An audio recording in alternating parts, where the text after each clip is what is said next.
வணக்கம் சுவாமி. வணக்கம். என்ன பிரச்சனை கூறுங்கள். கல்யாணம் ஆக மாட்டேது சுவாமி.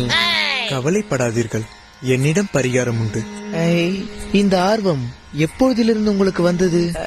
என்னோட வயசுல சின்ன பசங்க எல்லாம் எப்ப கல்யாணம் பண்ண ஆரம்பிச்சாங்களோ அப்பதுல இருந்து எனக்கு இந்த ஆசை வந்துச்சு சுவாமி. கவலைப்படாதீர்கள், அதற்கான பரிகாரம் என்னிடம் உள்ளது. அதற்கு முன்பதாக தாங்கள் எந்த வருடத்தில் பிறந்தீர்கள்? பேசிக்கா ஐ மே 90s கிட் சுவாமி. மரியாதையாக வெளியே செல்கிறீர்களா? வெளியே போட சுவாமி, பிஞ்ச செருப்பிலே அடிப்பேன். வெளியே போடா. ஏண்டா, நானே 90s கிட்ஸ்ன்றதுனால தான் இந்த கேட்டப்ப போட்டு உட்கார்ந்துக்கிறேன். எங்கேயும் வந்து தொல்லை கொடுப்பீங்களாடா?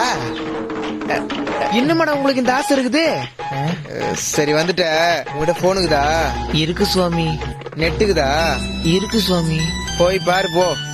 சாமி, நீங்களே எப்படி சொன்னா நம்மளால தான் பண்ண முடியும்.